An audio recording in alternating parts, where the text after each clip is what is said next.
Get started then. And like Mark was saying, my name is Brian Hoops, and I am the owner and president Midwest Market Solutions. Our website there is on your screen if this technology is working properly. And I think this is just outstanding. You guys are up there in Minnesota, and I'm in Missouri right now, and but we're still able to communicate and do a webinar here. I think this is, I used to do these 20 years ago, going from town to town in Iowa and Minnesota and go to South Dakota and go different banks and put these presentations on. And now you can virtually do this anywhere that you want. A lot of them that we do are from our office, and we do a lot of mini webinars every day. I do one every morning, every evening, just kind of recapping the markets in the afternoons, what went on, what we can look for technically, and of course what news and events is driving things before the trading day begins. So we'll talk more about that here in a minute. We do have a website, and we also have a Twitter feed that post a lot of market information, and that is at Midwest Markets. So, if you're on Twitter, I really encourage you to follow us if you want to know what market information is out there. And we'll just go ahead and get started here. Give a little bit of background about our company, about myself, and I probably can hear you if you do have some questions, but I obviously can't see you. So if you want to ask a question, Mark, you may have to jump in and tell me to slow down. So I'd be glad to answer anything. But I've been doing this over 20 years now.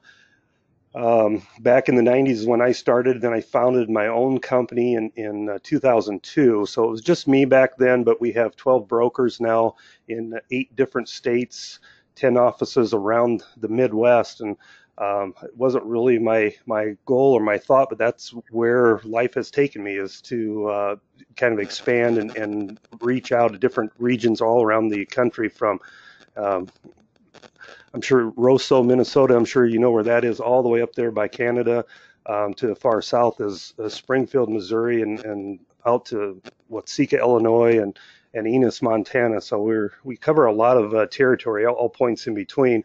We clear through RJ O'Brien brokerage just like Mark does, and as I said, I started the company. I do a lot of articles that have been published over the last 20 years in a lot of Midwest newspapers. Probably the closest one to you that you might have heard of is Midwest Farm Guide. Quite frequently, I'm a guest of RFD TV. I was on Tuesday and Wednesday of this week, and I also do their commodity wrap program that airs on Sirius Radio. This week, I don't know if a lot of people have heard about the TD Ameritrade TV network, but you can just go to tdameritradenetwork.com off of your computer, and they have, it's kind of like a CNBC or Fox Business, but in the first hour of the morning from 7 to 8, they have a program called Futures, and I'm actually on that this upcoming Tuesday morning at about 7:15 a.m.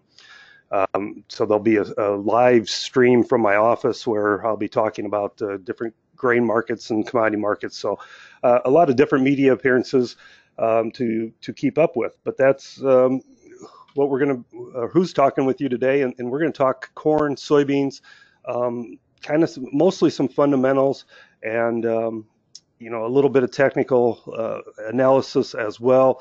And then kind of give you an idea of where we're at, why we're at these price levels that we're at, and maybe an indication of where we're going to go from here. And I get a very frequent question: Are you a fundamentalist? Are you a technician? And I think you have to be a little bit of both. I probably lean more towards the actual news, the actual fundamentals, as far as market direction. And when I talk about doing marketing, whether we're buying or selling, I want to base that off of a fundamental reason, and then when we buy or where we buy at or where we sell at would be based off of technical. So I really like to use both. And as you can see in this chart here, this is U.S. corn production. And if we go back just a last couple years, we go back into this 6-year stretch in here, we've seen very good production ever since the 2012-13 year. 2012, we had a real shortfall in production, and a lot of it occurred across the upper Midwest. And these last 5 years, 6 years here, we would have set a record each year. It was better than any year prior to 2013. And 13.5, 13.6 billion bushel crop in 15 and 16 was our worst performing year. But you can see by the green line here how the trend has steadily increased. Our trend line yield, when we talk about trend line yield, we're up above 175 now for trend line yield, and I think USDA is going to use 176 this year. And when you talk about that trend line, interesting to note, even though that's a trend, should be your average, there's only been 2 years in history where we've exceeded that trend, where we've been able to grow that. But certainly these last 6 years have been almost bin busting type corn yields and producing some real large crops. And certainly when you go back to where I started back here in the late 90s, our crops was below 10 billion bushels and just steadily has increased. And part of that is our production increases. Obviously, technology has allowed us to plant more efficiently, but also the seed genetics has improved. Whereas just a couple years we had, I have a lake house in Iowa, and the lake virtually dried up in 2013. I could walk all the way out to the end of my dock and not get wet. But just a couple years ago, the grass burned up, and it was kind of a drought-like conditions, but yet we still had a crop size, in this over 175 just a couple years ago. So even in the last 5 to 6 years, genetics have improved enough that going forward, it's going to really take something significant to drop our yield a lot more than this, probably this 165 in here. Anything below that, you're going to have almost something catastrophic where it's a major drought. And the market is starting to become cognizant of that we've had some years here recently where it's been really dry for stretches, it's been really hot, but yet the yields still are there. And that's just an indication that our yield potential has gotten so much better because of improved genetics and efficiencies. Consequently, our ending stocks, if we look at the last same amount of time, last 5 years, our ending stocks have swelled. Obviously, that 12-13 drought year was our tightest stocks in recent memory, 800 million bushels. And since then, we've kind of steadily grown our stocks until this last couple of years where they've dropped back a little bit, and now we're hovering at 1.8 billion bushels, roughly 1.7 to 1.8, 1.9, and this is a projection for this next year from R.J. O'Brien. They're looking for almost identical ending stocks to where they are this year at 1.835. Not much changing, they think, from this marketing year into the next marketing year. And if that's the case, we're looking at probably very similar prices to get back into the $6, $7, $8 corn, where we have to trim ending stocks back into this range. And that is going to be very, very difficult. We certainly cannot do that with demand. We possibly can do that if we have some sort of a major yield robbing condition, short production shortfall.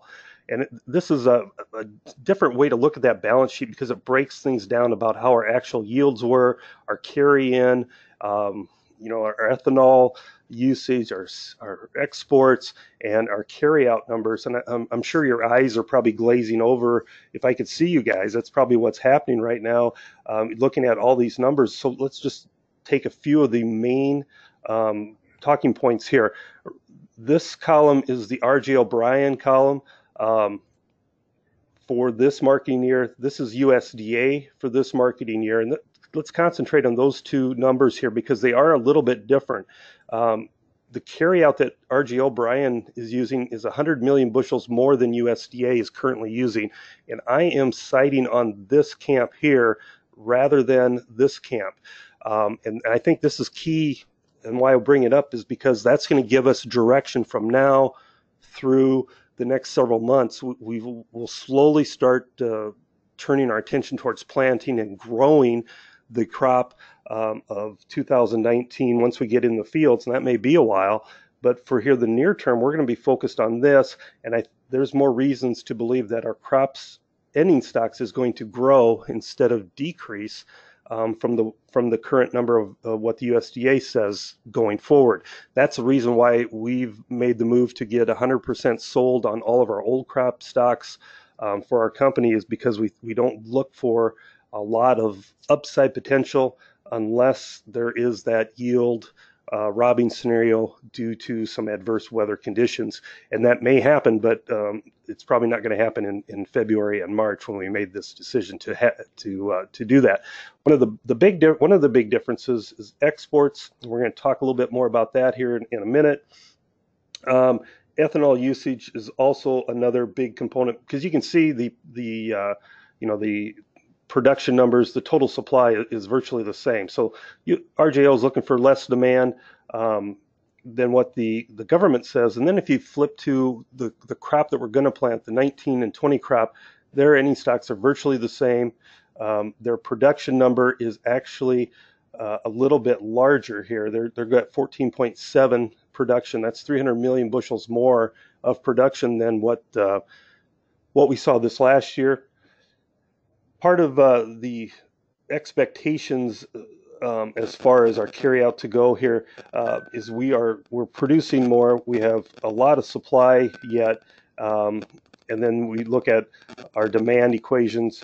Our exports are going to be probably not as strong as what they were this marketing year, and so we're going to produce more of a crop. We're going to use almost exactly the same amount of crop as we mix in with ethanol. We mix in exports activities, we mix in residuals and what's used for seed and that sort of thing. So we're going to be faced, I think, this year, is if we get some marketing opportunities, I really want to aggressively capitalize on those marketing opportunities, because they may be few and far between in this particular market here for corn. So any questions, Mark, or were you okay to go ahead? You're not cheering them up very much, Brian. Well, I figured I wouldn't. I'm sorry to say that I kind of expected that this wouldn't be the most rosy of expectations here for this market. But this is a chart of December 19 corn, and from a technical perspective, I think there's something positive here, that we do have a double bottom at 384. And our top side is probably capped up in here around 422, 424. We were able to make some sales last spring up in this price level for our clients in our hedge program. And this is kind of some targets that I've established if we can get a rally. Well, today we settled at 394, so a little bit less than this price shows. Just down in this range is where we're trading December corn currently. So we've got we're closer to this double bottom than we are to any of these sales targets. This would be wet spring, planting delays, where maybe we talk about shifting acres out of corn and over to soybeans or something. That's how we're going to get to this price level to hit to these targets. And anything more than that is probably going to have to come from, probably a major change in trend. But this is not a bad price if you haven't made a lot of sales. We knocked on the door of 404, 405 area just a few times. I think we hit 405 4 times since this double bottom was formed. Just that market did not want to get above 405 too terribly badly, and it's going to take something of significance to get us there, in my opinion. So I want to summarize and give you some of the highlights here as far as what we are looking forward to. Our carryover stocks here at 1.75 billion bushels actually, they're manageable, but I think they're likely to increase over the next several months. And here's the reasons why. The crop sizes in Brazil and Argentina have stabilized. We came out of the gates when they were planting in December and thought this crop was really going to be huge. Then they had some drought type conditions and some problems. Rains have stabilized the corn and the soybean crops there. So right now they're likely to produce a combined crop size of about 140 million metric tons. Last year, the two countries combined to produce a crop of 114 million metric tons because of drought-like conditions in Argentina. their increase of crop size is going to be detrimental to our U.S. export activity. Exports from now to the end of this marketing year need to average 46 million bushels a week to reach that USDA forecast that we talked about a little bit earlier. USDA is pretty optimistic that we're going to have over 2.45 billion bushels of corn exported this year. Last week, our average was 29.6 million bushels. So we've got a ways to go if we're going to improve our exports. Last year, the U.S. averaged about 58 million bushels each week. That was the second largest campaign in history because of that reduced crop in Argentina. So with Argentine crop on the market coming very soon, Ukraine is also increasing their crop size. It's going to be very difficult, I think, to hit this 46 million, and this is just to reach the USDA number. If we average at maybe 30 or 35 million, USDA is going to be forced to lower their export profile and increase their ending stocks numbers, and that usually means lower prices. So I'm in the camp that our stocks are probably going to be growing over the next several months due to this crop size. Now, what can change things?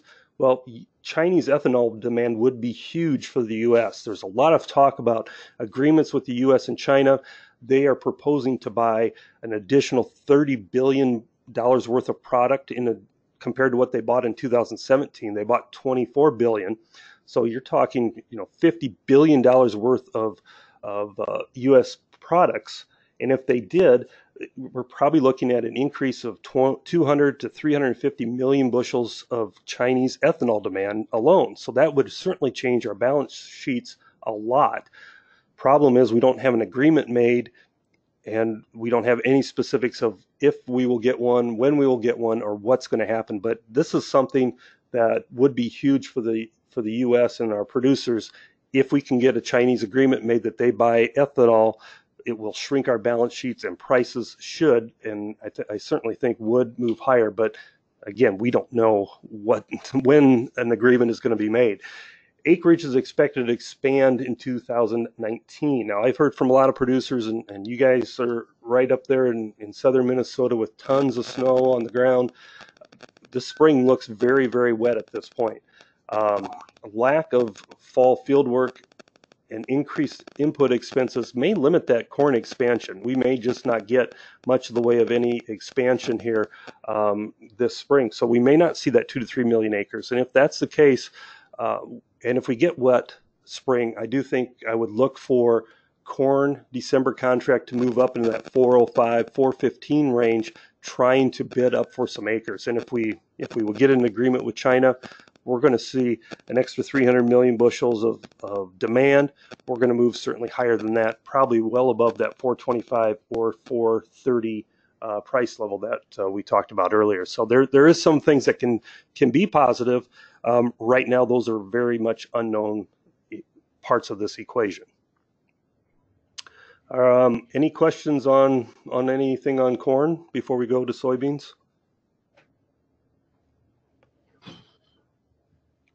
No, they're all waiting for more bad news. Yeah, fun. Yeah, it's more fun to talk when prices are expected to go much higher into the spring rather than the other way. Well, what's happened in soybeans is, going back into like 2000, 99, 2000, back in this time frame, yields did not vary that much. We had yields as high in 97, 98 as about 32 million bushels. And then you turned the century, we were still producing a crop of 34 bushels per acre nationwide. And then genetics started to improve a little bit, and our crop increased from 34 to 38. And then we improved a little bit more and went from 36 to 38. But in the last 5 years, you can see a dramatic increase in yield potential for soybeans as genetics finally caught up with, or technology caught up with the genetics. We were able to produce much more soybeans out of our seeds than what we ever have in the past. So not only have we increased acres, but our yield potential has vastly improved. So we've had basically record high yields for the last 6 years, starting in the 13-14 campaign. This was probably our last year that we did not have record yields, but since that time frame, we've increased yields to a point where our U.S. average yield is now projected to be just under 52 bushels per acre, which is a huge amount compared to going back to 15 years ago, when our average yield was in this 30 to maybe 34 bushel range, probably closer to 30, 33, 34 in this area. So it really changes your perspective when we've figured out how to produce soybeans better than we ever have in the past. Our ending stocks in the last couple of years have dramatically risen as a result. For years, you go back to 88, 89, we would have 100 million bushels to 300 million bushels carryout, and that was considered an extreme if you had over 300 million. I remember these years well, we were trading $5 beans for $5.25 probably for a high in this time frame because of this huge carryover stocks. You can see on the left, it's between 450 and nearly 600 million bushels, and at the time, we just had no idea how we would ever get rid of so many soybeans. But look at the last year here. This column, second from the right, is this year. The next column is a projection. But this column right here shows us over 900 million bushels of soybean stocks. It's an incredible amount compared to what we saw back in this time frame. And yet our prices are much higher than what they were back in 05, 06, and 07. Problem going forward is even worse probably than corn. This is a projection for this year from R.J. O'Brien. They are looking for ending stocks to be even larger than what they were this year. And there's a lot of rationale to that thinking, and we're going to talk about some things that can change this and hopefully will change it. But obviously we have to have a major production shortfall if we're going to avoid ending stocks being up into this level. So let's look at the balance sheets just a little bit closer. And the key numbers to look at, I think, is the carryout, because you can go back to, this goes back to 2009 and 10. All of these years, our ending stocks were below that 300 million bushels, except for 16 and 17, and then they jumped in 17 and 18 to over 400 million bushels. This year, RJO is expecting 965 versus the USDA of 910, so they're expecting a small increase in ending stocks. That is directly related to the export number. For next year, they do see a big rebound in exports as we get an agreement worked out with China. However, our total supply is still going to be much larger than what we're using. We're going to have a billion bushels more supply than what we're able to use, and that's going to keep our ending stocks at this 1 billion bushel level. And quite frankly, one of the questions that we get a lot is, why are soybeans holding on to their gains as much as they have? Why are they at $9? And they've been kind of in a steady uptrending market ever since this fall. And I think, and we can see that here, this is November beans. Ever since July and August, we started this market moving pretty much in an uptrending environment. Why are they still at this price level instead of falling below $8? And I think there's a lot of belief that we are at these levels, 944 on today's close for November soybeans, because people are afraid that they're going to wake up one morning, we're going to have this agreement met with China, and prices are going to be sharply higher. And that fear is starting to fade a little bit as we're getting into March and into more of the growing season. That we've been through this before, where we've had Chinese purchases, we've had talks with the Chinese, and we've opened higher, but we haven't been able to sustain that. And so now people are starting to find a little bit more selling interest, and this soybean chart, I think, is going to start rolling over here. Today's close puts us at right on top of this uptrend line at 944.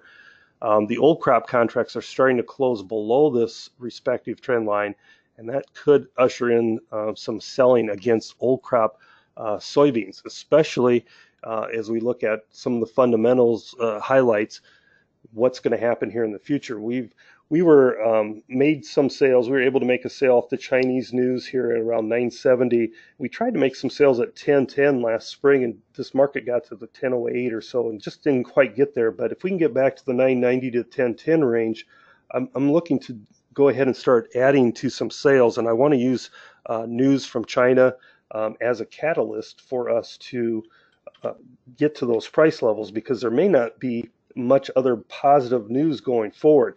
We have huge carryover stocks. That mandates a production shortfall to reduce the inventory. So we went from 438 million bushels all the way up to 910 this year.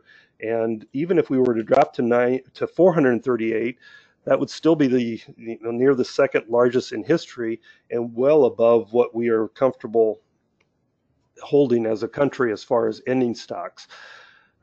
If we look at South America as a combined crop here, they're going to produce the second largest crop in history, 172 million metric tons. And last year they were at 158 because we had a drought in Argentina that severely hurt corn and soybean yield potential, and it increased exports for the United States before the tariffs went into effect. Right now, our exports need to average 32.5 million bushels each week to reach the USDA forecast. And that is possible that we will see that for the rest of this year. However, last year we averaged about 25 million bushels, and that was with a drought in Argentina and no tariffs in place. So I think it's unlikely that we're going to see the U.S. be able to hit this target that the USDA has given us. This is something I look at and analyze every time we have an export sales and inspections report, is where do we need to be on a weekly basis to reach the USDA forecast. And unless we have an agreement with China and remove all the tariffs and China starts buying from us and maybe some weather problems in Argentina, I don't think we can get to this level, let alone the 32 million bushels. So it's going to be very difficult, I believe, over the next several weeks for the government, or for the soybeans to reach the government's forecast. So I'm a little negative on these soybeans here. Now, the timing of an additional 10 million metric tons of Chinese purchases is going to be key. Sonny Perdue, our Secretary of Agriculture, on Friday said it was imminent that China would buy 10 million metric tons, and that is equivalent to about 360 million bushels of ending stocks. So that would certainly drop our ending stocks substantially.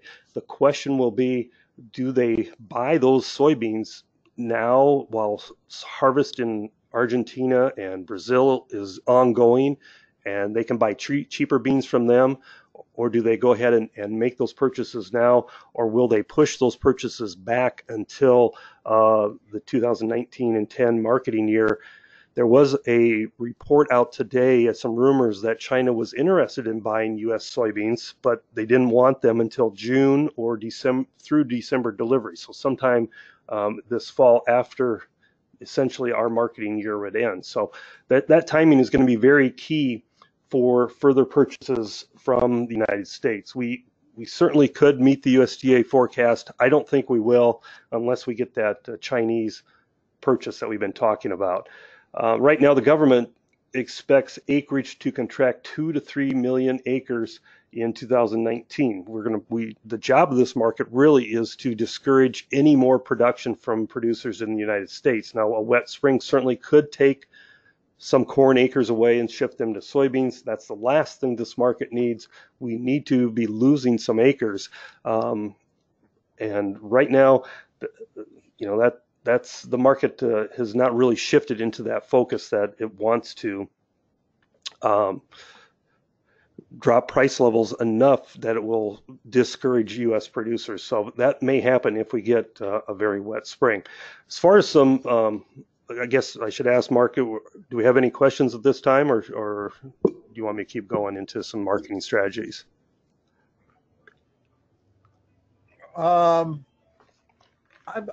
I've jotted down a few here that I was, if looking at those corn,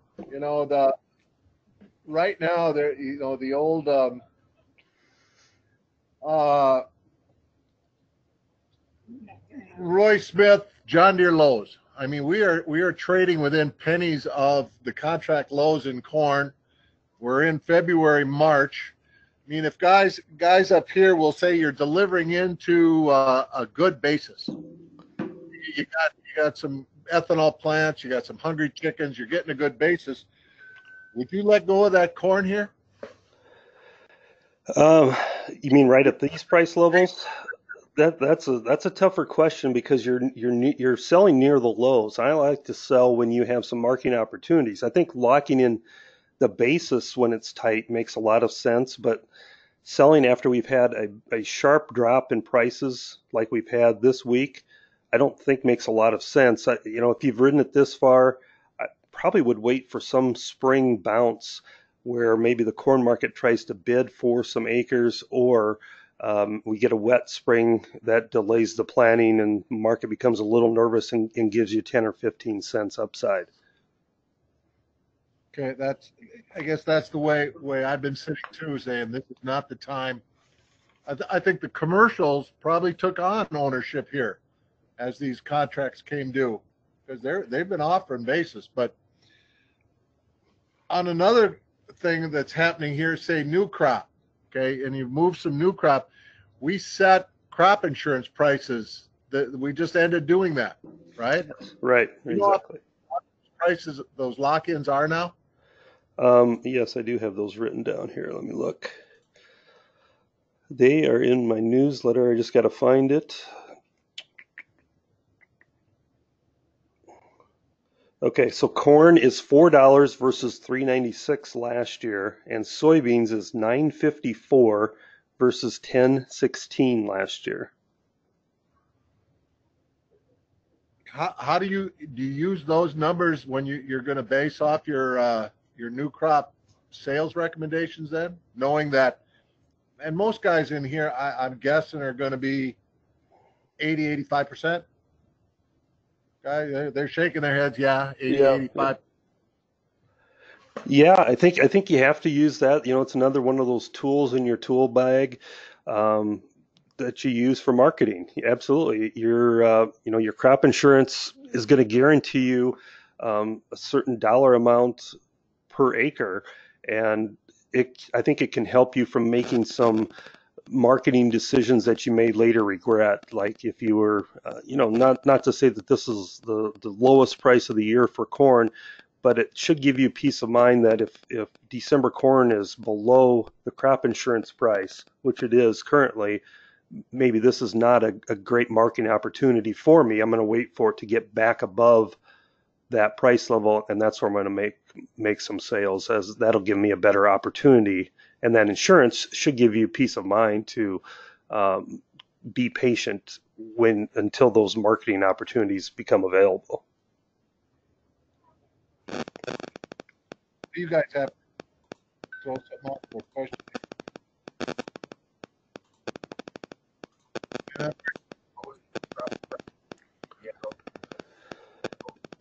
New, new crop price targets on your chart.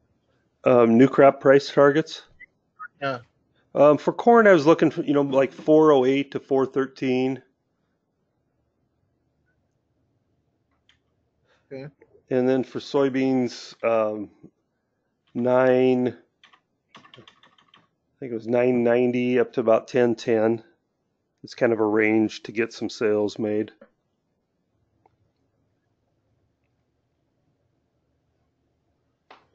Okay.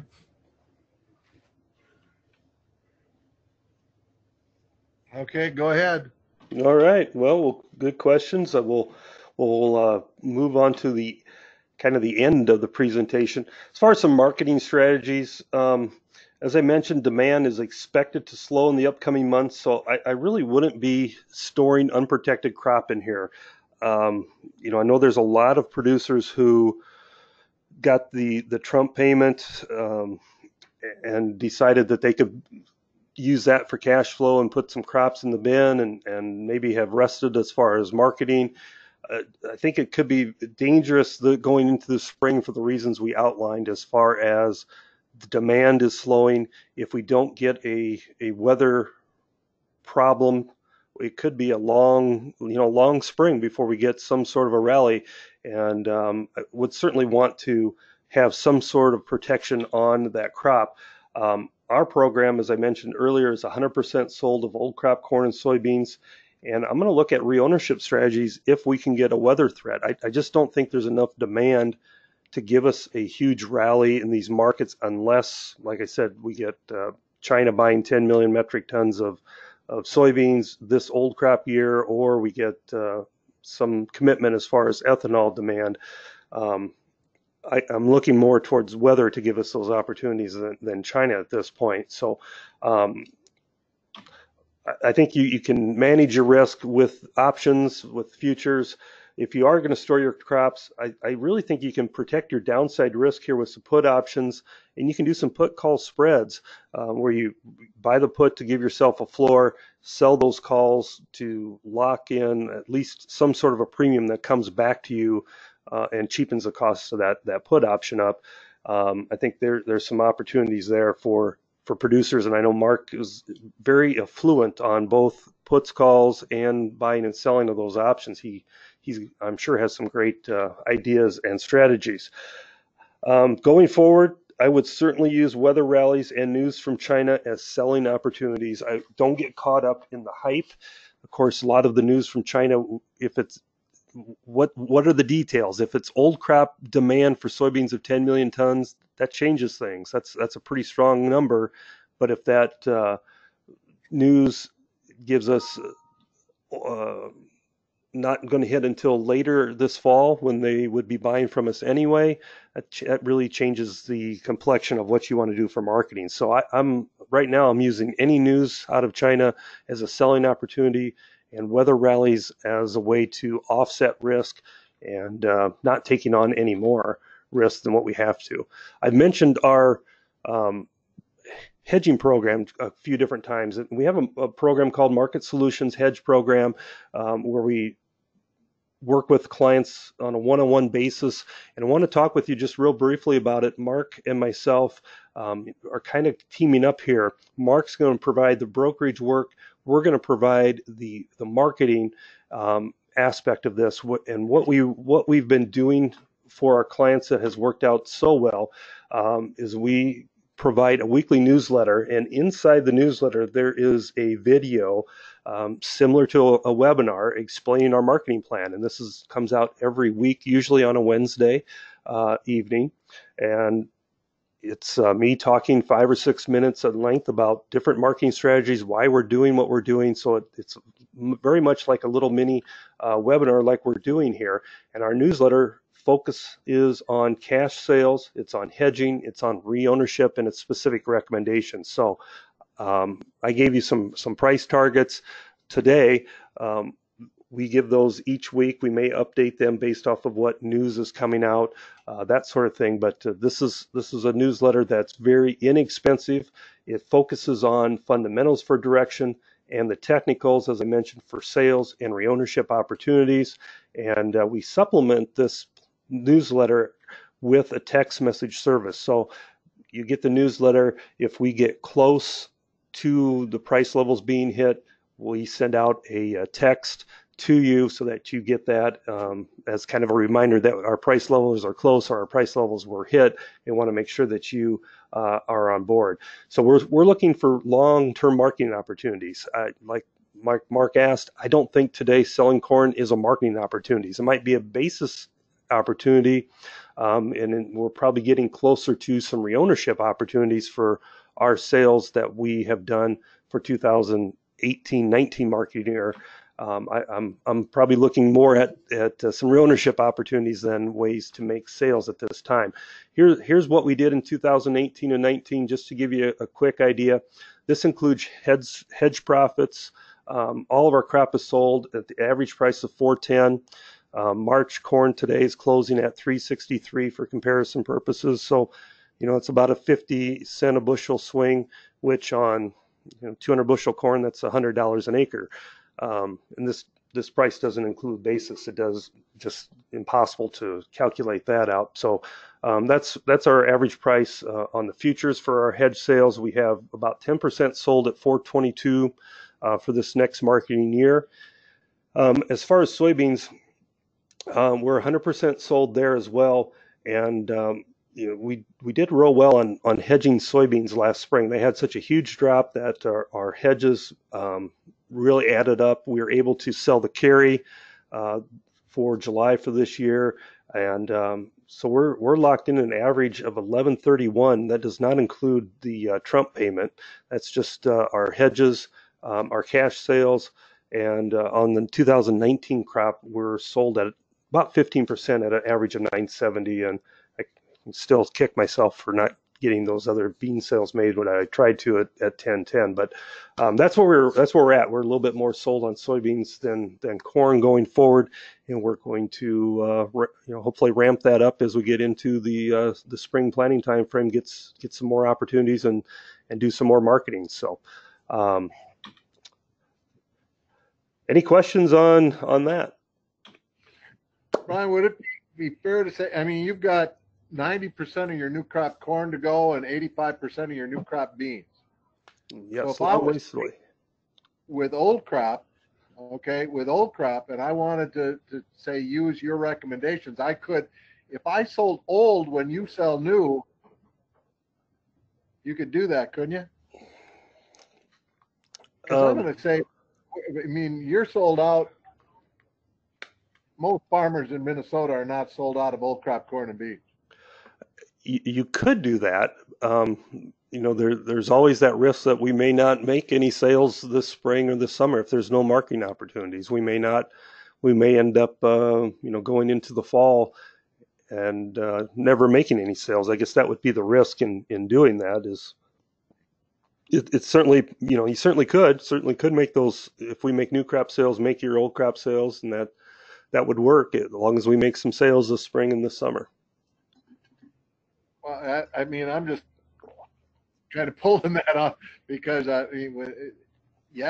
everybody in Minnesota, unless we get a weather scare, who knows, has still got old crop. I mean, what would you think about right now? We've got some of these basis bids that are really good. I mean, they're the best we've seen.